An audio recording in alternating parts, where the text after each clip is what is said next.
All right, this is episode number 12 of our second season of the Growth Podcast. We continue to have interesting conversations that are full of growth. And I hope that in the past weeks that we've had these conversations, you are at a different level in your life and that you are beginning to, feel the growth at a personal level, either as an individual or also as a business. That's if you're running a business or in your career, you are beginning to get some sense of direction, some sense of clarity.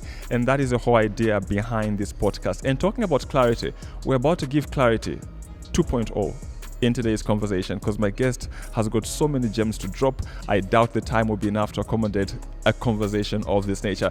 I am talking today to Norena Chiteba. Welcome to the Growth Podcast. Thank you so much. Thank you so much for having me. I'm very excited. It's good to have you. For those of you that don't know Norena runs an organization called KUPES, Young Women's Network. They are all about uplifting young women. And in the past few years, they have done some amazing work. And obviously, we will appreciate that as the conversation builds up. Let's give some context, first of all. Who is Norena? Okay, so I think you are aware now that the brand name has sort of like changed. So it's Lady Norena. And you will find that people, is it the same one? So when you say Lady Norena, we give clarity. Like you say, we're giving clarity today to a lot of things. So Lady Norena is Norena Mutoya Chiteba. And she is a lover of life. She is a giver of hope. She's a child of God, God's favorite, I call myself. And what has God given her? She is now a mother to 4 beautiful children, and she's also a wife. And then God has added on other responsibilities. She now focuses on having conversations with young women. And so she's into mentorship, she's into building, she's into raising leaders, and a whole lot more. So in a nutshell, that is who she is. And she's a daughter as well to a beautiful woman, Julie. and the impact that you've had on these young women is really out there to be seen because I think I sent you a screenshot a few days ago. Yes, you did. So I have this initiative called Breakfast for Champions. So we bring different people to come and have breakfast with these young people, and we ask them, guys, we want you to apply, tell us why you want to sit at the table with these amazing people we're bringing. And someone was saying, look, I look forward to sitting with people like Norena and this and that because these are inspirational women. And for me, you may not know her, you may never meet her, but it just goes to show the depth at which, the effect you're having on them, is going a long way, actually. Yeah. I want to find out from you, from all these things that you've mentioned, there's a spiritual aspect, there is the personal aspect, there's other people involved. How important has the spiritual aspect been? And I want to speak to how it's given you purpose and how it's given you direction and how you have this clarity about where you're going. I can never overemphasize the importance of having that personal relationship with God. And I'm one of those, every day I tell myself, I thank God for God, because without God, I don't know. Personally, I don't know. I really don't know. So I thank God for God every day. And one of the things that I know it is very important, and can I use the word importance? I'll find the right word for it, but right now we'll use the word importance. It is very important for one to have a personal relationship with God. Why do I say so? In this world where everybody's looking for who am I, what should I be, what should I do, it's all tied to what the Word of God says. Because if you're looking for purpose, you're going to find it in the Word of God. If you're looking for purpose, you're going to find it with God. Guess what? God created you and I. So if you're looking for purpose, you have to go back and ask your Creator. I can't come and ask you His creation. He created you, He created me. You won't know. You might have an idea based on what I am and based on what you have seen, but the ultimate person we need to go and ask, what should I do, Father God? It is Him, because He created us. And we're better off, what does He do? He even gives us the Word of God, which is the manual. So that is the manual. When you're buying something, when you're going to buy, there's always, your phone will come with a manual. You read it. Your kettle will come with a manual. You read it. Some people don't read it, and that's where the problem is. But I take time to even read the manual for a kettle, just to make sure I do the right thing with it. Similarly, if I have to know what I'm here for, I need to go to the Word of God. And I'm sitting here. These are things that you will probably, when you were growing up, you go to church, you go to Sunday school, you're going, maybe the deeper meaning wasn't really there. But I think when you realize how important it is, if you're really looking to know who you are, your purpose and what you need to do, you must have that personal relationship with God. Because without it, I'm not quite sure. I mean, others say that they don't need it. Personally, I do. And I've seen it because with whatever it is that I need to do, I'll always go back. What do I do? Who should I be? What woman should I become? And then the Word of God simply tells me this is who you need to be. For instance, where I am right now as an older woman, the Word of God has told me what my responsibility is. Titus 2 tells me that as an older woman, I need to look after the younger woman, to be able to teach her good ways, to be able to carry her hand, to be able to guide her. So I know already where I am. At my age, I know what to do. So I can't even be asking, what should I do right now? I shouldn't be asking. So if there's an older woman listening right now, you already know what you should be doing. You might not have amassed, whether it's the knowledge, you might not have the CEO title, whatever, but you have a responsibility right now as an older woman in your community to start looking after young women, to be able to guide them and, just encourage them and just give them hope that it's going to be okay. So anything that you ever need, Suilanji, is in the Word of God. You mentioned the older women's responsibility to the younger women. Talk to me about the inspiration behind your women's network. Was that the basis upon which you felt like, I need to do more for these young women? Let me create this network for them and help them thrive. One of the things, because I think we did have a conversation some time back, and I did mention that I've always had, I like talking to young girls and young women.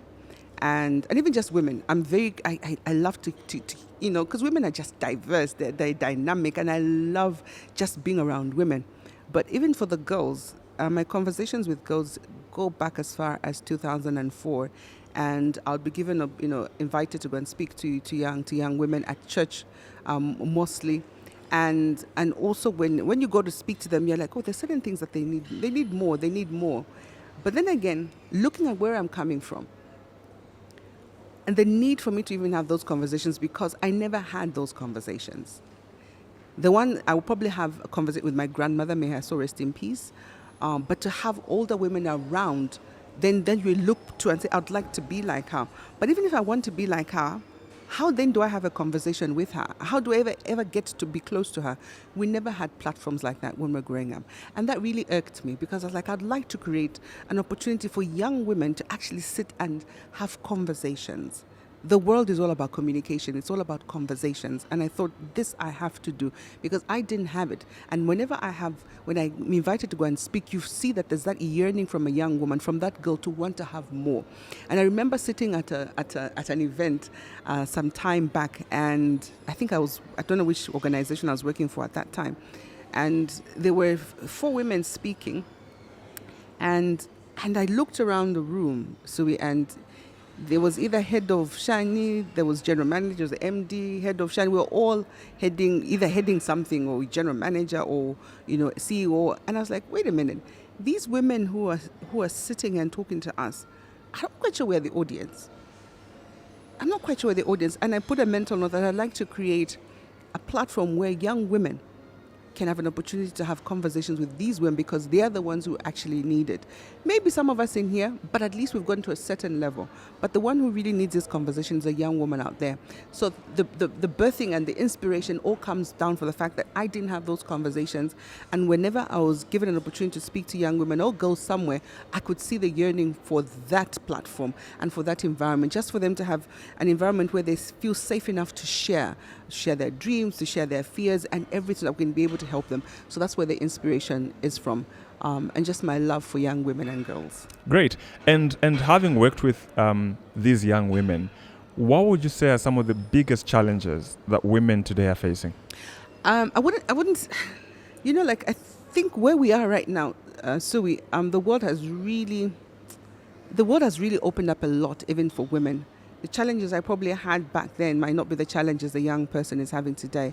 And I think for young people generally, the world has opened up so much that they've got so much information. There's just so much for them. Some don't know how to choose. Some don't know how to pick. Some are confused. So I think what is happening really is clarity.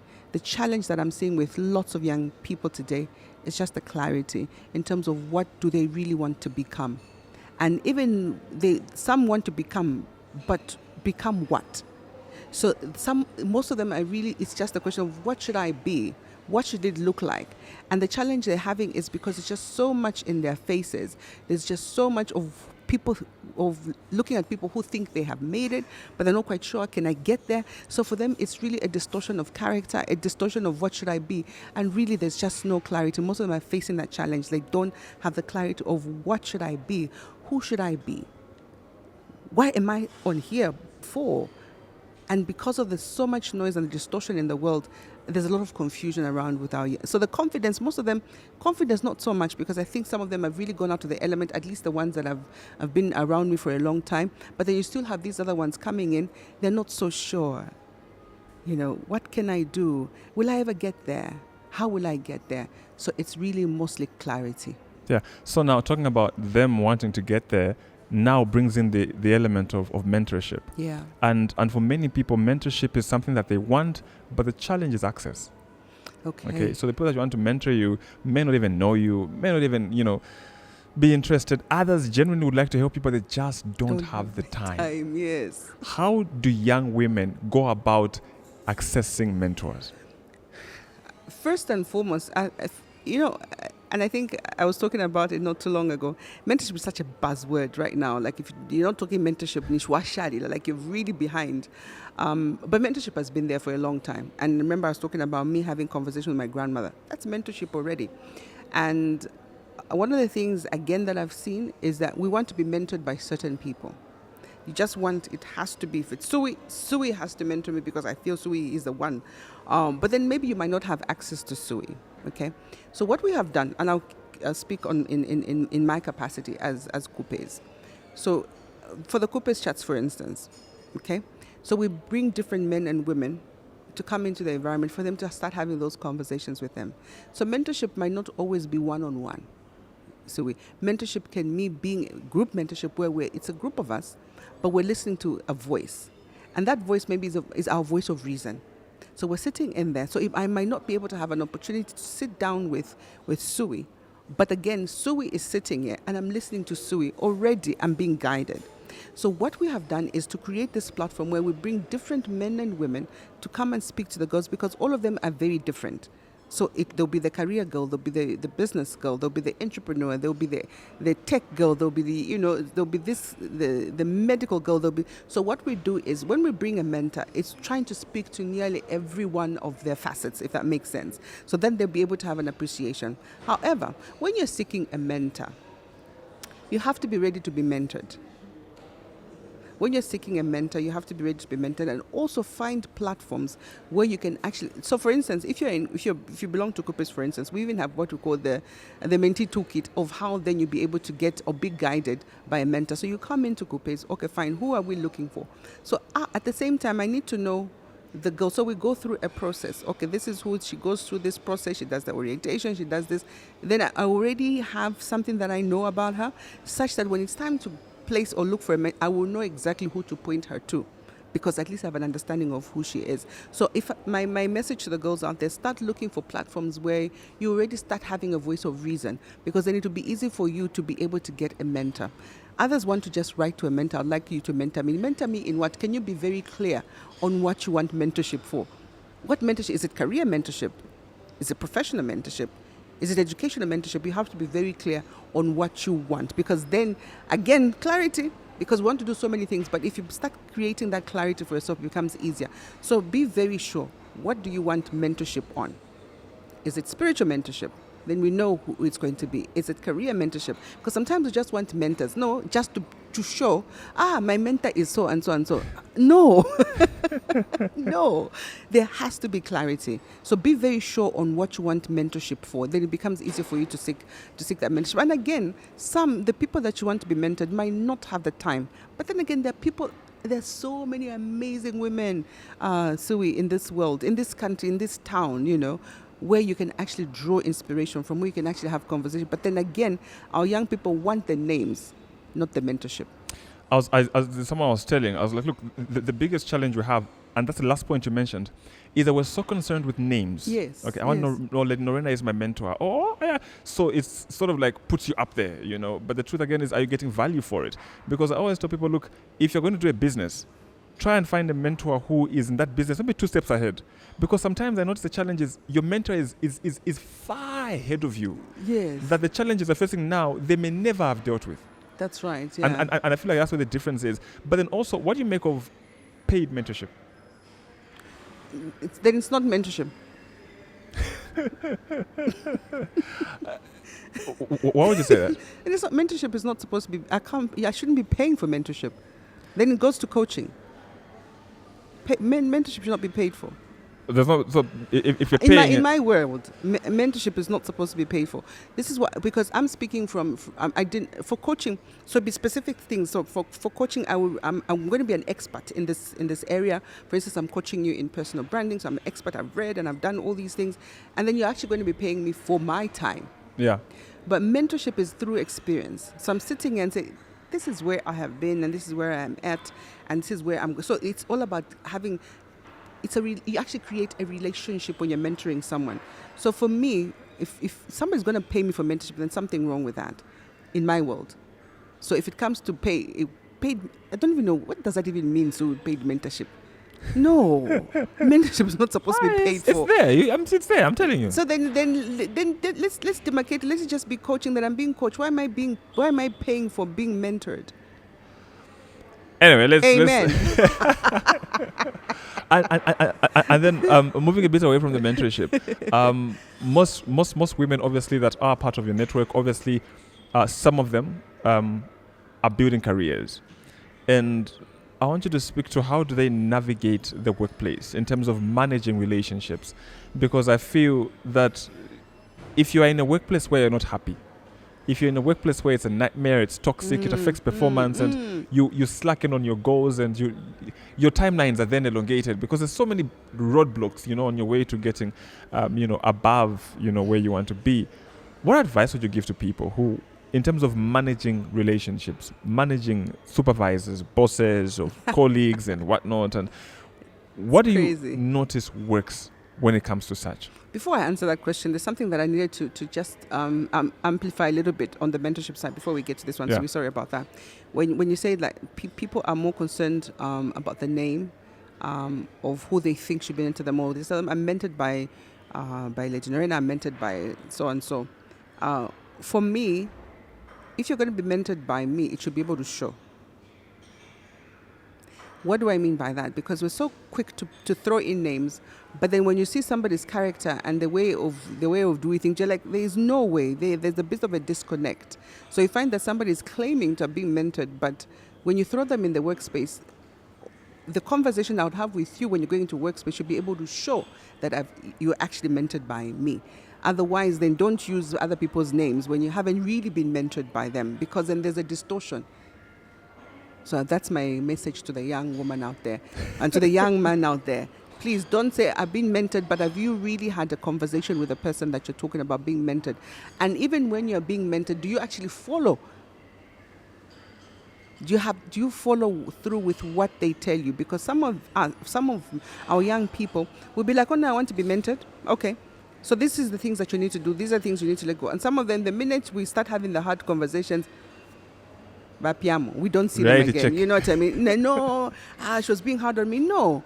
If we're going to create a true human being, a young person who's going to add value wherever God places them, we have to have those hard conversations. We need to have conversations about this you cannot do, this you can do. This is how you're supposed to portray yourself to the world. This is how you present yourself to the world. If you're not ready for those hard conversations, then don't start looking for mentorship, because mentorship is not about massaging.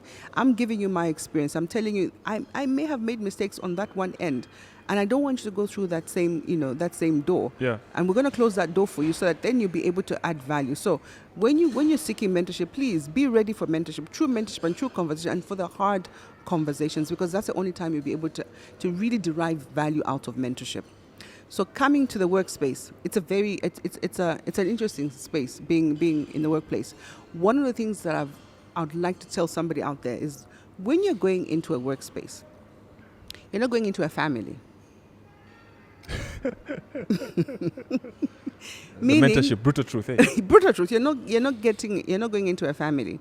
Meaning you're going into a place where you don't know them. They don't know you. They're coming from very different backgrounds, very diverse backgrounds, different characters, different personalities, different attitudes. That's the one thing you should remember before you walk into that workspace. You're not walking into your family, you're not walking into your house. You're walking into an environment with different characters, different individuals, different mindsets, different everything. And one of the things that will work for you is being able to understand the diversity of the human race. Because we're so diverse, don't expect that everyone will be happy. Don't expect that everyone will pat you on the back. You will have, some people have been blessed to have fantastic bosses, others not. But then for you to navigate effectively and for you to be at peace when you walk into that environment is to understand, first of all, that the world is diverse. That the human being is extremely diverse. You will not find the same kind. That will settle you. Because when somebody comes to you with a different attitude, Kashani, you would have already known that here, not everyone will think the same way as I do. Not everyone will be like Peter. Peter is very different. Peter is a go-getter. Peter will encourage you. Whereas Jane will have her own issues. She will not even speak to you. I remember one time in my career, I had this woman who just was impossible. And when I say impossible, I mean impossible. Like where work has to be done. And unfortunately, it had to go through her most of the time to make sure that should I see my CEO. It was just crazy. But what I did was I focused on just doing my work. I focused on doing the right thing. And regardless of her days when she didn't want to say hello to me, but I still needed her for my job, I'll still be very polite. It was painful. It was excruciating. But I still went ahead and said, listen, I still need to have my work done. How do I make my work done? I need to settle myself. I need to be at peace with the fact that maybe I don't know what character or what mindset she's in, because it doesn't make sense, because we're all here to work, but I focus on just doing the right thing and doing my work. So I know there are people whose environments are really toxic. And I've come to a point where if it becomes very toxic, you might, if it's really bothering, some even borders on health, then it's time to let go. It is time to let go, because then if you can't perform, and if it's not getting to a place where now it's becoming toxic, who else can you speak to in that work environment? If it's your immediate boss who's giving you that grief, fine, go to your HR. Have those conversations again, because we don't want to speak. It's just to say, I'm having a challenge here. This is what I'm doing. This is what I'm doing, and the goodness I won't say the goodness. You need to back up whatever it is. So you go to your HR manager, wherever is in the organization, and you're going to just explain your situation. Your work should also be at par. Your work should also be where? At par. And this is what I was saying. In my case, I decided that I will do the right thing. I will do my work. I will give it 110%. Such that if there are any issues, nobody should ever come and say, but here you're slacking. That is why your boss has been doing this. Here you're slacking. So if you've got all your dots right, go to your supervisor, go to your manager, have that conversation. But if you think it becomes toxic, you must then say, listen, I can't, because every time I try and do this, I'm getting a roadblock. Every time I do this, I'm getting a backlash. How then do I navigate? Because now it's bordering on my health. Because there are people who can't even go to work. Boss, like I don't know what's going to happen today. So my prayer to the young man or young woman out there is that you need, first of all, understand the diversity of the human race, but also when it gets too much, be ready to have the conversations with your bosses or your supervisors, your HR. But as you go and have those conversations, make sure that your work is also on par. How do young women manage their ambitions and also manage their family? Because you and I know that there's a difference. An employee who's just working and an employee who, there's a promotion pending, someone left, the level of effort is different, because I have to put in more and now overtime, so that they should give me that opportunity. But in that period, sometimes it may be a month, 2 months, or even a year that there's a vacancy, for example.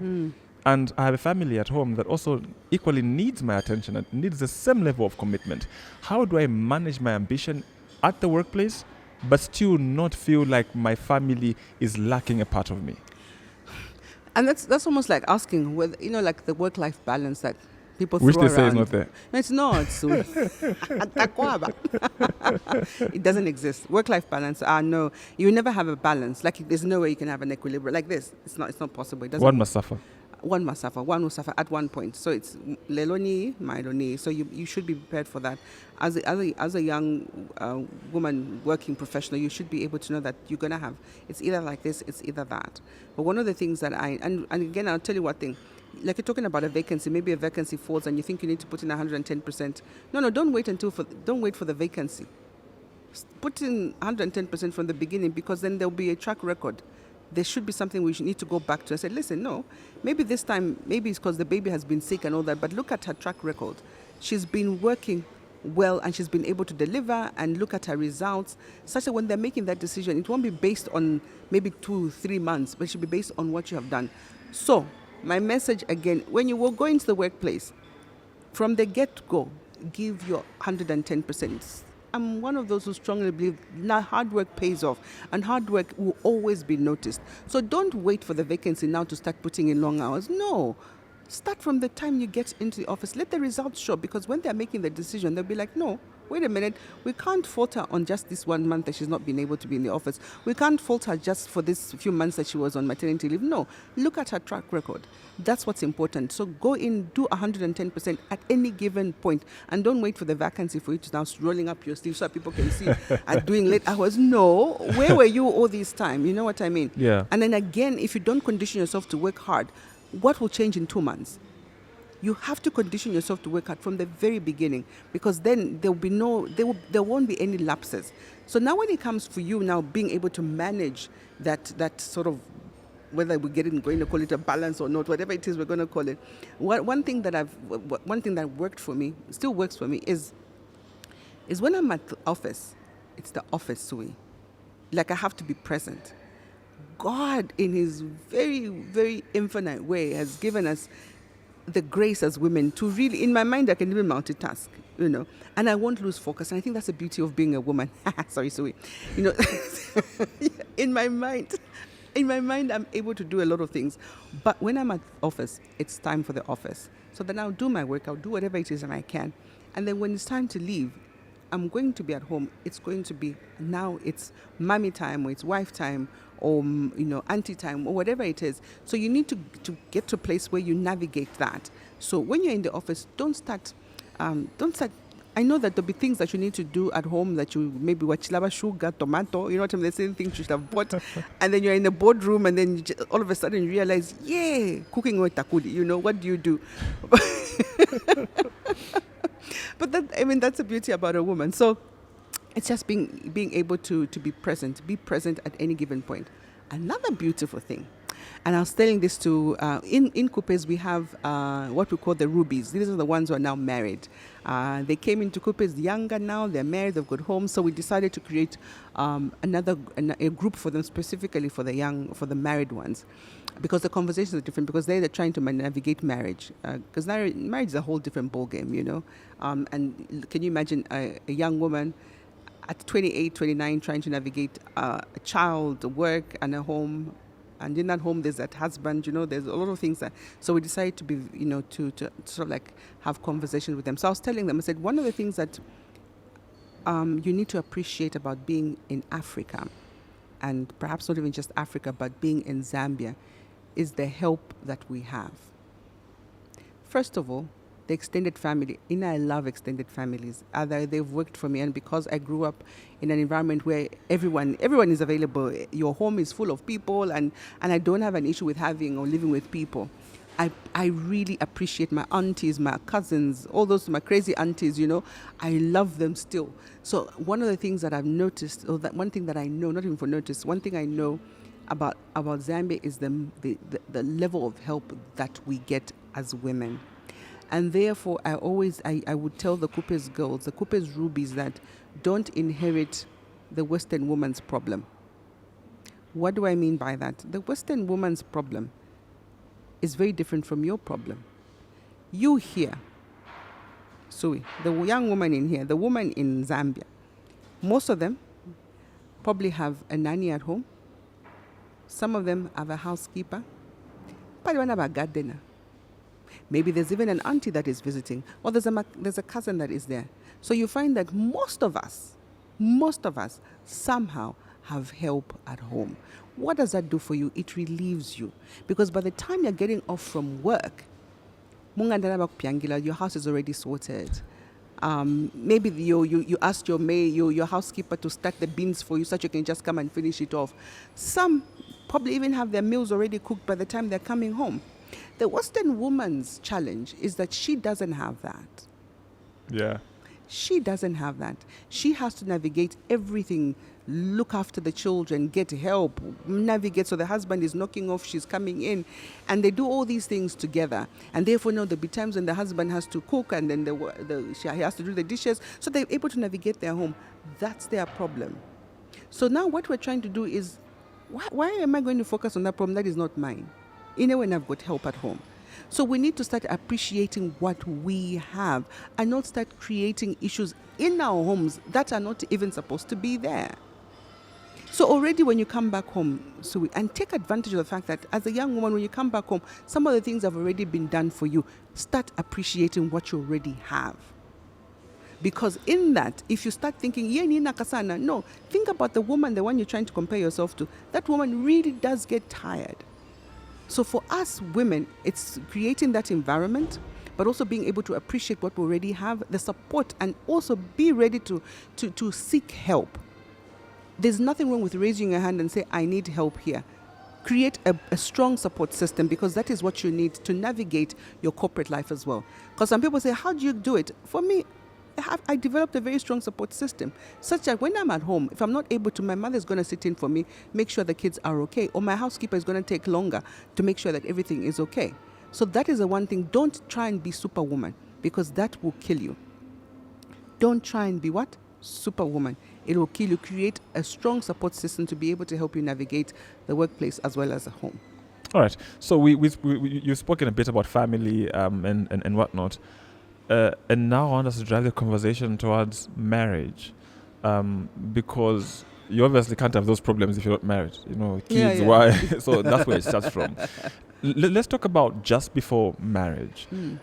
How do young women prepare themselves for marriage? Because I feel like you handle marriage depending on the level of your preparedness at the time you were getting into it.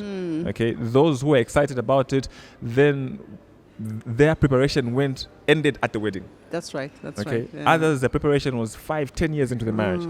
Some had issues with kids and how kids will affect their career. You already had that handled because you thought about it in advance. Others, it's the kids. So how do women prepare for marriage? I think it's you need to be ready for it, and you, like you've rightly put it. Others, it'll be the preparedness goes only up to the wedding, and then the next day they wake up in the morning and they're like, okay, so what do we do with one another? And we don't even know each other. Again, with the noise in the world, Sui, not having clarity over this very special union is really doing us a lot of harm, because at the end of the day, this was God's idea. It was God's idea. And do we really understand what marriage should look like and what it should be? So when you're getting married, the first question is, why am I really getting married? Why? Am I feeling the pressure because everybody around me now is getting married? Or do I want it for status to say that I'm now Mrs. somebody? Why are you getting married? Is it to show that you are going to get married? Is it just to go and wear that wedding day and have the robes, bride's shani, or is it the chulanga murilo, so that you can have your makeup on and the long dress? Why are you getting married? Because those are the distortions that are coming in, because I just want to look like that at a kitchen party. I want him to come through. Is that what marriage is? Those are just the preparations of whatever it is that you're doing to get to the eventual landing, which is marriage. What is marriage? Why are you getting married? Do you know the person you're getting married to? Do you have an idea of who this person is? Do you understand what they do? Do they understand what drives them? Do you understand their look at money? What do you know about this guy before you even take that big step? But the challenge is those questions are not being answered because young people don't want to know the truth. So even if they discover that this person this person, but there's absolutely nothing here. But because I want to settle and I want to compromise and I've fallen through, the pressure is too much, I go ahead and get married. And then when you get married, you discover that, no, this is not the way it should be. You hardly know the person. You are not prepared for this marriage. And one of the things that Akale they would do, well, at least according to in my world, the preparations or even the teachings would be about you living together. Love is not an issue. You know what I mean? The butterflies, and we know that the butterflies will go at some point. So they knew that the butterflies will go at some point. How do we prepare them to be able to live together when the butterflies are not there? How do we help them to live together when there's no money? How do we help them to live together when illness is coming? So those conversations need to be had before you get into marriage, because all these things are going to happen anyway.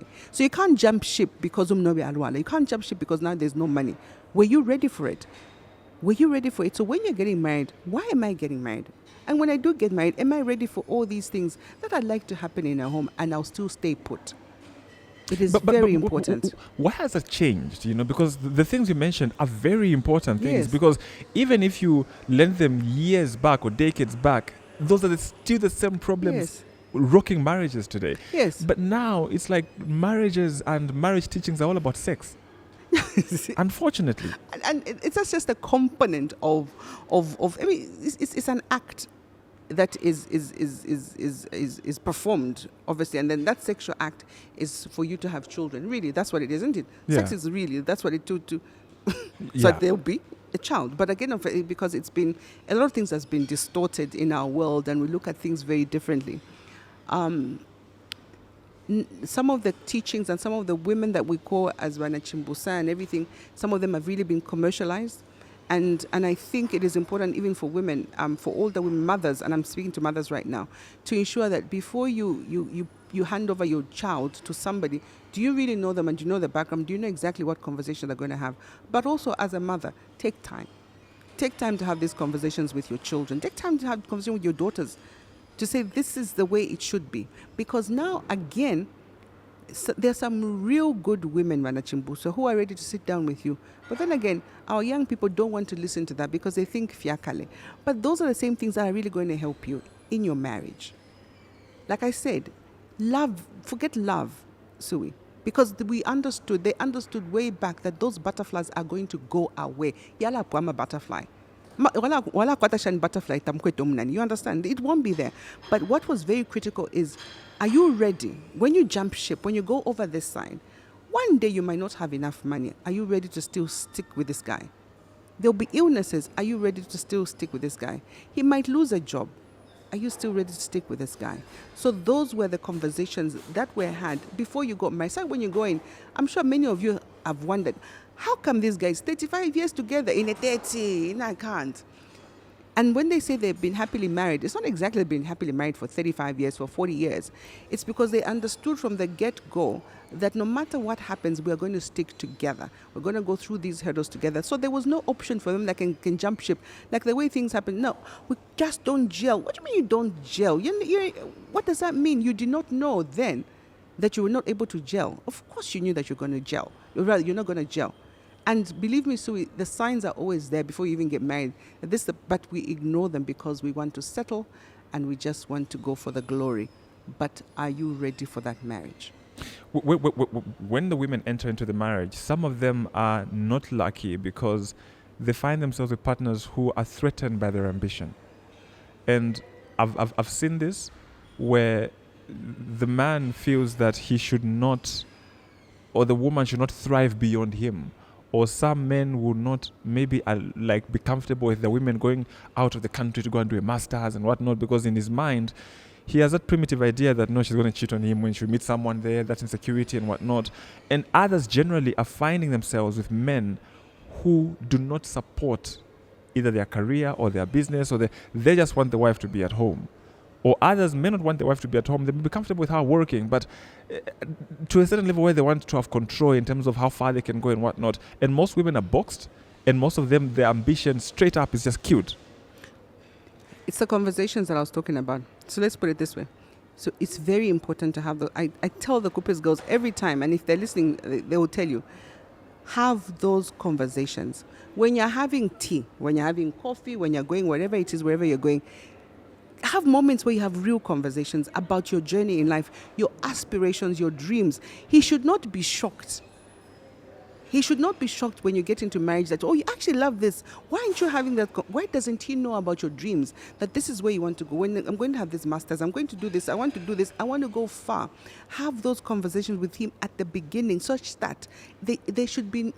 Nobody should be surprised at the fact that, oh, now I want to do my master's, or now I'm really ambitious. Because some of us want to box, want to start looking a certain way to fit the relationship at that time. Even for the young man, let him be very truthful to the woman that these are my ambitions, this is what I am, this is what I'm looking at, such that they don't surprise each other now when they're getting married. All of a sudden, we want to 3-4 years in a marriage, no, I want to be a singer. When did you become an artist? You know what I mean? No, now I feel like now I'm really into my... No. Anyway, I married you as an accountant. What do you mean now you want to be an artist? What kicks in? Then my security now is going to be in jeopardy, because now I start getting uncomfortable. Have the conversation at the very beginning before you get married.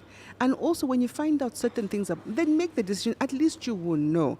Be comfortable to have those uncomfortable conversations. It really helps, Sui.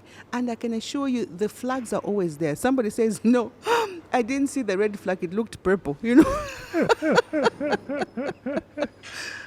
The red flags are always there. Allah, God always finds a way to show. There's certain things that for me I saw, and when they manifest now, I'm just like, at least I saw it. You know what I mean? But some of us don't want to see them, don't even want to talk about them. We just ready. And the minute it just says Palabe Chupa, there's going to be a marriage, everything goes off the roof. You don't want to listen to anything, you don't want to see anything. But then now when the trouble comes, because you didn't have those honest conversations, then we're having all these issues now. We can't gel, we can't do this. Have those conversations before marriage. Yeah, I think that goes back to what you said about why you're going into it. Because if it's pressure, you're going to it because I'm 30 now, they'll be talking and whatnot. All the red flags, it's okay as long as it's marriage. And then you look back and say, I should have sent this. The other point of I want to talk to you about, we mentioned earlier, obviously before I started recording, was the issue of networking and leveraging networks and the power of networks. I always tell people, even on social media, that look, your education will get you so far. It's your network that really opens the actual doors for you. Your degree is just, by the way, come with the degree or come with the papers. You get a point? Because no one until you come with the papers, if they don't know you. Yeah. You know, It can be that. Others is opportunities for business, and others is just opportunities to just get in the room.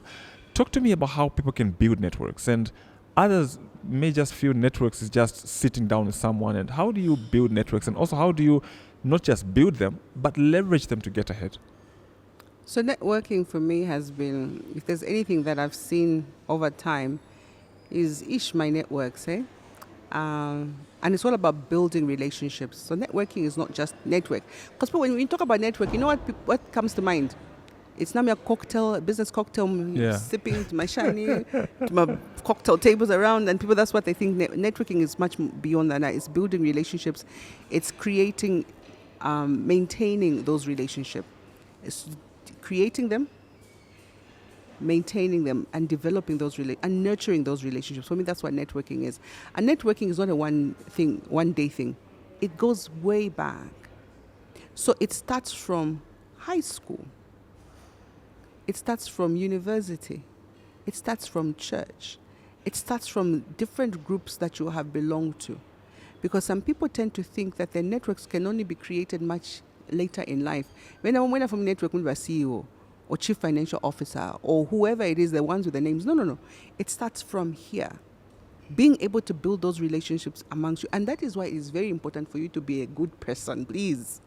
From the get-go, being able to manage relationships, to build those relationships, because that's where it all starts from. So now when you have these relationships, because for me, when I look at my networks, the people that I sit with today, some of them I did not know them today. It's from years back. Even when I started my career in now like officially working, some of the people that I still do business, I can pick up the phone and simply say, oh yeah, I've got this issue. Why? Because I knew them from then. And now, not only because I knew them from then, but I've been able to nurture that and maintain the relationship. But every so often, so we're getting in touch. How are you doing? No, I just called to say hello. And you're very good at that. And you always get surprised. I'm just like, yeah, because most of them, you know what I mean? Yeah. But you know what happens? Because I'm like, oh yeah, okay. at least we actually thought about me today and wanting to say hello. I do that most of the time. I'll just pick up and say, I just called to say hello. How are you doing? Are things okay? All right, okay, fine. So I'm keeping, and when I go back to ask for anything or to say, can we have coffee or anything, they won't be surprised because it is something that I've maintained. So when you're talking about your networks, and your network is your net worth, that's what they say. But the net worth, again, is boxed in money. People always think it's just money. No, it's so many other things, and you should be able to use your networks for that. And please, not just use, what else are you also giving back? So it's not just I want. What do you give back? What is it that you do in that relationship? What is it that you're giving to that relationship? Some of us can't even just, like, oh yeah, maybe there's somebody you've always wanted to meet. Volunteer. If you hear they've got a party, go and just say, can I just come and help her to pay off your cards? Do you understand? For me, I'm just like, oh, okay, all right, this is wonderful. At that point, I will never forget that person. I will never, because then she knows that obviously at the level where at what can she give her, or whether it's a CEO, but she's able to say, I can give you my time. I can come and volunteer and just sit at your feet and just walk around and do around whatever it is that you want me to do. So I'm already giving back. The day you're going to ask for something, do you think we're even going to bat an eyelid? Really bat an eyelid? Of course not. But also, as you create these relationships, just be a normal person. Because I always want to be associated. People out there want to be associated with people doing good things, people who are kind, people who are normal. I call them normal. Because then at least there has to be the right attitude, the right character, and all these things for you to be associated with the people that you want to be associated with. So what's your character? What's your space? What is it that you're giving out? What is your energy like? So as you develop this relationship, it's not just creating a relationship, it's also maintaining it and nurturing it. So not you get a business card today, oh, okay, all right. Do a follow-up, send an email. It was a pleasure meeting you. My name is so and so and so. Every so often check in. That's how you maintain these relationships, because then I don't want to be surprised when you call me and like, where did we meet? Because you've forgotten and we haven't spoken in a long time. And just try and be visible as much as you possibly can. By extension, being normal, like you said, then extends to one social media, because now that is another. Yes. I feel like that is your true character. It really gives us who you really are. You can say you are this because I say, look, your brand or your reputation is not who you say you are. It's who Google says you are. Yeah. If I Google, that's who you are. That's right. Unfortunately. Yeah. The things that you say, what you comment, who you follow and what not, by extension, that gives us an idea of who you really are. How do people take advantage of social media to really cement who they really are? Because look, I may not always talk to you directly, but through social media, it's some sort of ministry, if you can call it that, because I'm basically amplifying who I really am. Yes, but for others, now it's become about clout, do this for likes, or what, dress. People are even boxing themselves into what they are not because they want numbers. How can young people, both young men and young women, use social media to basically even, because again, like I said, social media, you even reach those you've never met before, which is even good. But then because of what you put out, even those you've never met before already don't like you before they even meet you. That's right. Because of what you post on social media. Social media is really, who said it very nicely? I think it was Wezi. She said, social media is your CV. Social media is your CV. Whatever it is that you put out there, if you've told us who you are, whether you like it or not, you cannot get up tomorrow morning and say, Fiapa social media. No. Unfortunately, like you said, it's become an extension of who you are. Whatever it is that you post out there, that is what we will believe you are. So you can't come tomorrow and tell me that, no, Nale Angala Coffee. What do you mean, Nale Angala Coffee? No. And also, again, you've created a story. And Facebook has got such a wonderful way of reminding us when you start talking about memories. And if there's one thing we need to be very careful of, I remember I saw a tweet, like a thread of somebody saying, no, why do employers have to almost like muddle in my social media space? It's very different. This is social media and there's work. No, my dear. I'll give you an example. There's this young woman who did not get an opportunity to get this wonderful job, and it was very simple. So she was now putting applications, everything top 2. So they said, okay, fine, because the organization was a very conservative organization. So they need to make sure the person they were picking was the right fit. So I said, the one last check we normally do is to go to social media. So let's just see what she speaks about.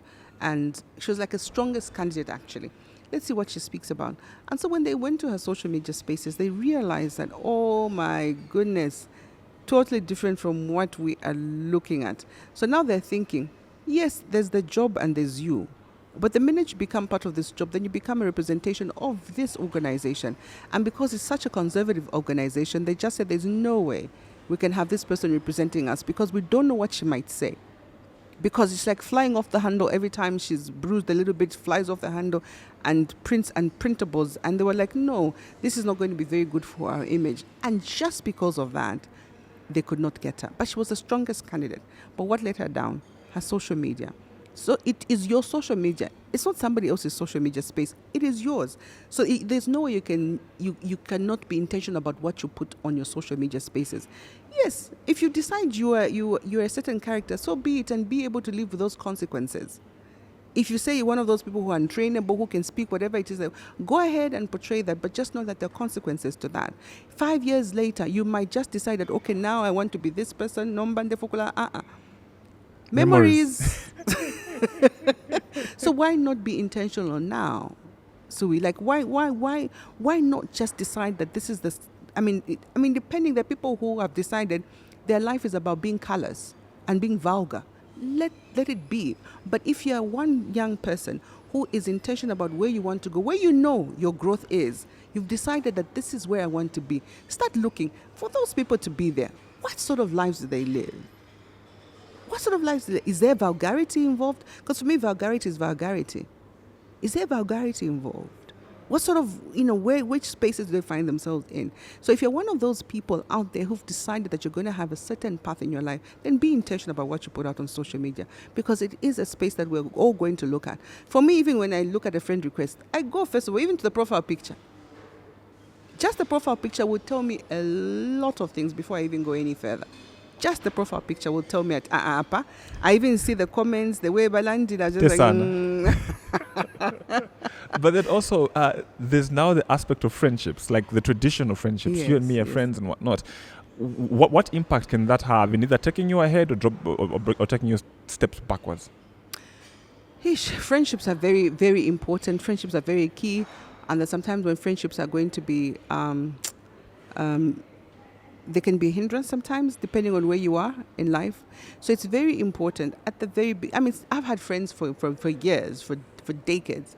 And then you find that as you go along, your priorities might change. You might not be in the same headspace. So you might find that you're going to not really fall out, but then because you're not going in a certain direction, it becomes a little. But one of the things that I know is that you need to have friends who are going to cheer you on. You need to have friends who are going to pray for you and pray with you and be able to support you. If at all in that friendship, you just notice a few things that are not right. You're talking about being able to advance in your career, and then the person's like, do you really have to do that? Then you start checking, no. But my friend, you know that this is where I want to be. And your friend you need to be able to applaud, to pull each other together and say, this is where we're going. Talk about dreams. You can't be talking about people every day and think that you're going to get ahead of life. You know what I mean? It's being able to talk about where we're going, my friend. You talked about having you're saying you're going to start your master's in 2 weeks. What's happening? Your friend should be at least your accountability partner. Friendships are very important. For us women, we thrive on friendships because we always like to talk and really pour out things. So it's always good to have people in your corner who you're rowing in the same direction and then nobody's poking any holes. So friendships for me are very, very important, but let it be the right friendships. And friendships should not be transactional, you know what I mean? Yeah. Again, friendship should be a give and take. It should be a mutual coming together of people who have similarities, if that were the case. You might be different, but at least there's something that puts you together. That's what friendships are. And I pray that people out there actually have genuine relationships, because believe me, they are needed. Your support system is very key in your life. How do you relegate a friend that you feel okay? Because I feel like sometimes some friends outlive their usefulness. As in, when I was at this level of my life, you were the right fit. But I feel like I've made progress and you're still where we were 5 years ago. And you and I cannot really, I think where small conversations become arguments. Why? Because you're different wavelengths. You've made progress. Maybe your value was education, and your friend felt, I can just become an artist. I can become education is not for me. And you are at a level where you're trying to build a career, and your friend is just coasting, like living life as it is. Live today for as I deal with things as they come, and so that is no longer there. how then do you relegate that friend without coming off like bazimvela manje because they have money, or because that's what really happens. But the Yes, truth is, yes, you yes. know, like, this friend is not good for my progress. You know, like, I can't, like, no, like, how do I without, because again, we're human beings, so with that feelings, Yes, you don't want to yes. feel like he dumped me, he moved on, that guy is. How do you manage that? I don't want to call it strategically, but how do you manage that? What's that word the president likes using? Methodically. How do you break away, like, methodically? First and foremost, I think I'm one of those who treasure relationships and cherish relationships at whatever level. Okay, so the one thing, like you said, there was one time it was good, and if there's one thing I always go back and say, it was good at that time. It made a lot of sense, and I will appreciate the fact that we were friends then, and there was value at that point. It's now that I have gone up a little higher that perhaps now I'm seeing that where I am right now, Paliko gap, there's a gap between then and there's a gap, where we are right now. So then I'm thinking, oh, Father God, then what do we do? You don't exactly drop them like a sack of potatoes. That's how you relegate them, like, Yes. It's still being able to be in their lives, but obviously the conversations and the interactions will not be as much. You're going to be thought of as no Bale Yumfa because now we can't spend time together. It's not really that. It's just because now you are worlds apart, and there's certain things that you might not be able to agree now. Like you said, maybe whenever you meet, it's either mulekwatama arguments because you're not probably seeing things at the same level, and becomes very frustrating, especially if this was a really good friend of yours. But it's a question of just easing and not really throwing them away, because one day you might need that same craziness of that friend. You know what I mean? Yeah. Maybe they might be able to do one or two things that you can't do because you're now at that level. Maybe he's stood in the street. You can throw him, maybe do this for me. So it's about being able to manage. And that's what I'm talking about. Relationships are all about managing, So you don't really rock the boat because they were part of your life for a very long time, and you might still be able to need them. But it's now that where you are right now, it's about less interaction, if that's the case, without them making feel bad. If you have an event, still call them to maybe, if you've got a birthday party going on, still call them and let them be part of it so they know that it's just that now the level. And then knowing if the other person will be able to say, okay, maybe my friend is at this level. And you might just be an inspiration for them to eventually now say where they're at, even where he's at, he can still think of me and still be part of his circle. So again, you're almost reducing, but then again, can you still try and remain, let's there be a mutual thing still going on, because they were friends, you were still friends with them at that time, and they're still in your life, but it's about less interactions because you know they're not good for you. But then again, don't throw them like a sack of potatoes, because one day you might be able to need them. So for me, I look at friendships in a very different way. So the others were still in my life, others were not in my life, but I will still call and check up on you. How are you doing? Is everything okay? That's me, because then again, it's nurturing. I don't know what's going to happen 10 years from now and where they will be. Yeah, you got an announce on Facebook. I'm cutting some of you off. Why are you cutting off? Yeah, look, I don't want to keep you here much longer. You have the conference. Yes. This weekend. Your KUPES. It's an annual event, right? It's an annual event. It's an annual event, but the charts are every quarter, every month. Every other month. Every other month, the charts are there. So the conference is open only to KUPES girls. No, it's open to everyone. Oh, really? Yes, it's everyone. It's open to everyone. No, that one we open it up to everyone. The KUPES chats even actually we open them up to, but the conference is anyone can come, female. Or provided they're female. Yes. But the speakers, there are some males. Yeah, there's some males.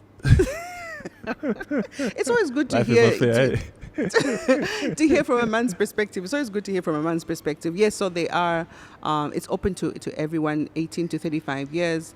You can be a young professional. You can be in the business world. You can be anything. What do you hope will be the takeaways for the attendees? So, you did mention it was an annual event. The first conference was 2016. We had 2017. We had 2018. We had 2019. We're so geared for 2020, and then COVID just says, just sit down. So we didn't have 2020 and we didn't have 2021. So now the world opened up, and we said, let's give it a go. Let's give it a go and see how far we can go. And so we've had 2 years of disruption, 2.5 years of the world being disrupted.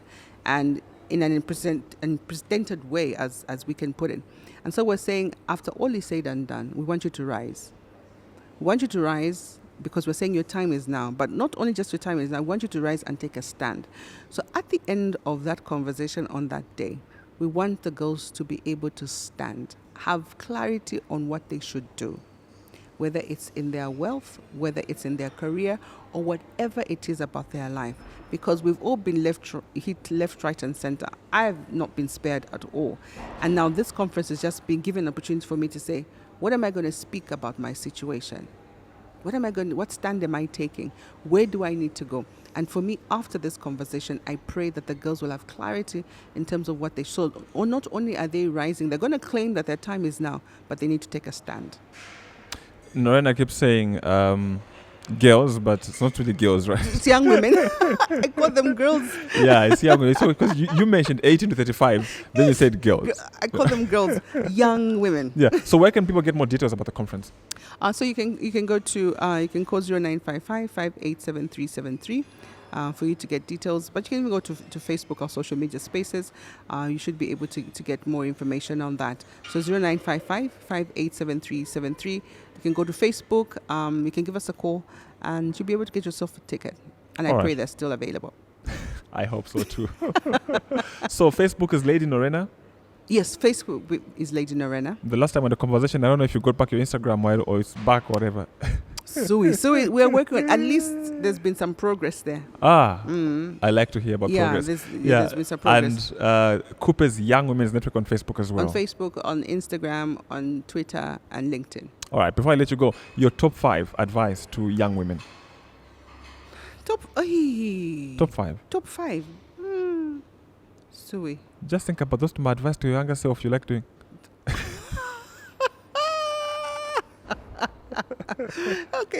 Okay, the first one, I think I remember that one you asked me on that one. The number one, I always say, be kind to yourself. Yeah. Be kind to yourself. That's very, very critical. Like when I talk about being kind to yourself, allow yourself to be imperfect. Okay. Number 2, please remember that this too shall pass. Meaning that whatever it is that you're going through, it will pass. It might look very impossible right now, and you're thinking, how am I going to get out of it? Allah, it will pass, because everything passes. 2 minutes ago is not 2 minutes now. A lot of things have happened in 2 minutes. 5 years ago, 10 years ago, even just an hour, a lot of things have happened. So whatever it is that you're going through, please remember that this too shall pass. Number 3, be ready for change. Accept change. Because some of us struggle with change. We want change only when it's convenient, but we have to understand that change, we have to accept change even when it becomes uncomfortable. So accept and be ready for change, because the world is constantly changing, without a doubt. Every day, everything is changing. So if you're going to see one of those people, this is the way I used to be, you're going to really, really have. So please accept change. Number 2, you must have a clearly defined brand. You must have a clearly defined brand. And as a leader, because I believe everyone is a leader, it's just waiting for certain things to manifest. But have a clearly defined brand. Why do I mean? Because if you don't have a clearly defined brand, your ability to lead is going to be very, very limited. Because we need to know what you stand for. We must know who you are and what you are about. And that is why when we spoke about our social media spaces, even our social media spaces should be able to speak about who you are. Because if you don't define your brand, others will. And how are we going to do that? We're going to see by the way you live your life, because every day you're telling us a story. So if you don't clarify and clearly define that, your ability to lead will be very limited, and we won't even know who you are and what you're all about. There must be something about you that is clearly defined. The last one, have a personal relationship with God. Should have been the first one. No, in no particular order. No, but this one is very emphasis. That's why it could last. This one is very key, and it doesn't matter which denomination you belong to. You could be SDA, you could be Pente. By Pente we are very, we think we're the only ones. No, you could be Catholic, you could be UCZ, you could be anywhere. But what is important is to have that relationship. Know God for yourself. Read the word for yourself. Many people have perished because they don't read the word of God. So I will come here, and because for young women, Allah, we're very impressionable. We're so gullible. Somebody want to come and prophesy into your life. Hey, no. Know God for yourself. Know God for yourself. Read the word of God for yourself. Understand it for yourself, such that nobody can come and lie to you. I see this is happening. Hey, you're wearing a white bra. Really? You know what I mean? And know God for yourself. If you really want to know your true purpose and why you're here on earth for, that cannot be relegated. You must know God for yourself and read the word of God for yourself. Lady Norena, thank you very much. Thank you so much. I told you guys the time wouldn't be enough. Hey, the gems that have been dropped. I hope people can keep going back to this video because I feel like there's just some things. And also, by the way, what's your book recommendation? I've got so many. Yay! Like that one, this one. For a woman. It doesn't matter. Right now, because what am I read a lot of things. I'm reading a book called, in fact, I finished it's 40 days. It's called Draw the Circle. Draw the Circle. Draw the Circle. And the other one that I'd like somebody to read is Commanding Your Morning by Dr. Cindy Trim. What's the book again? Commanding Your Morning. Commanding Your Morning. Commanding Your Morning, starting your day right. If there's one thing that you need to do, is start your day right. That one I'd recommend. Yeah, because our day starts like this.